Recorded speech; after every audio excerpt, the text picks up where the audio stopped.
Okay, welcome back to Readings and Commentary with Insane Sam.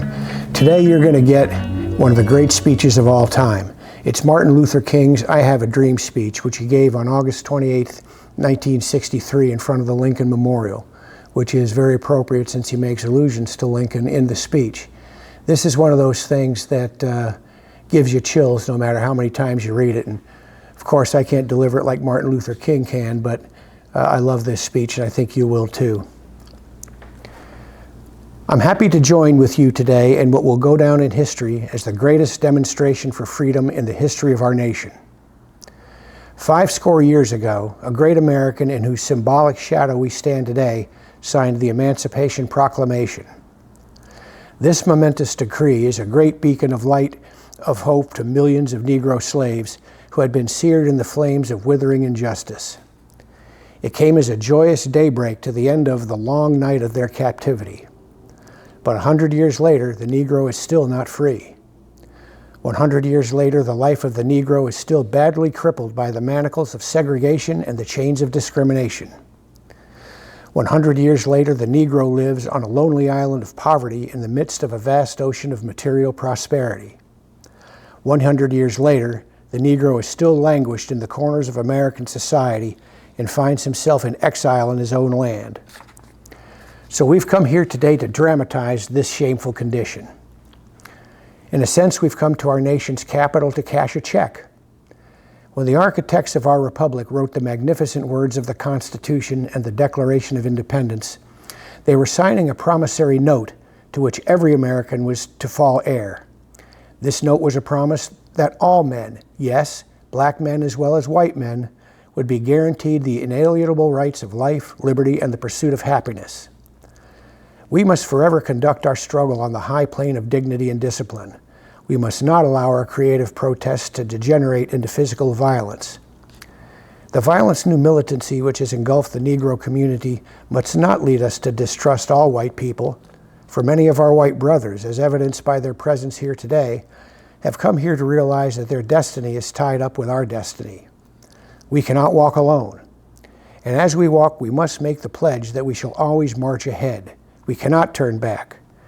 There are those who are asking the devotees of civil rights, when will you be satisfied?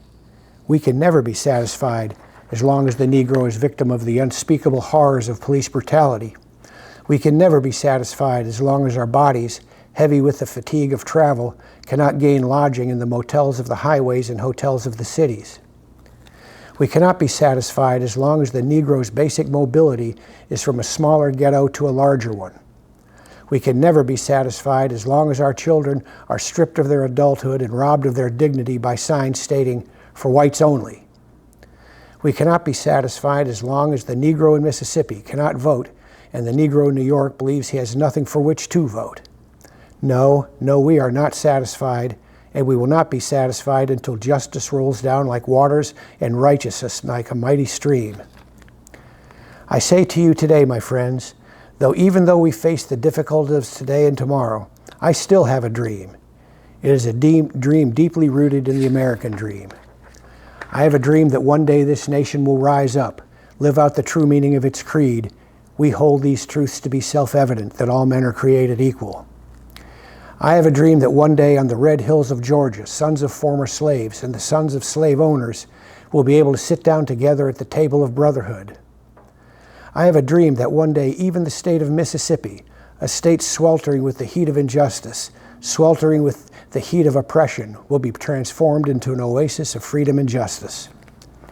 I have a dream that my 4 little children one day will live in a nation where they will not be judged by the color of their skin, but by the content of their character. I have a dream. I have a dream that one day in Alabama, with its vicious racists, with its governor having his lips dripping with the words of interposition and nullification, one day right there in Alabama, little black boys and little black girls will be able to join hands with little white boys and little girls as sisters and brothers. I have a dream today. This will be the day when all of God's children will be able to sing with a new meaning, "My country, 'tis of thee, sweet land of liberty, of thee I sing. Land where my fathers died, land of the pilgrim's pride, from every mountainside let freedom ring." And if America is to be a great nation, this must become true. So let freedom ring from the prodigious hilltops of New Hampshire. Let freedom ring from the mighty mountains of New York. Let freedom ring from the heightening Alleghenies of Pennsylvania. Let freedom ring from the snow-capped Rockies of Colorado. Let freedom ring from the curvaceous slopes of California. But not only that, let freedom ring from Stone Mountain of Georgia. Let freedom ring from Lookout Mountain of Tennessee. Let freedom ring from every hill and molehill of Mississippi, from every mountainside, let freedom ring. When we allow freedom to ring, when we let it ring from every city and every hamlet, from every state and every city, we will be able to speed up that day when all of God's children, black men and white men, Jews and Gentiles, Protestants and Catholics, will be able to join hands and sing in the words of the old Negro spiritual, free at last, free at last. Thank God Almighty, we're free at last. How can you not get chills listening to that? So that's going to be the reading for today. Let it sink in. Go pick it up and read it for yourself. You'll be glad you did. So with that, Insane Sam out.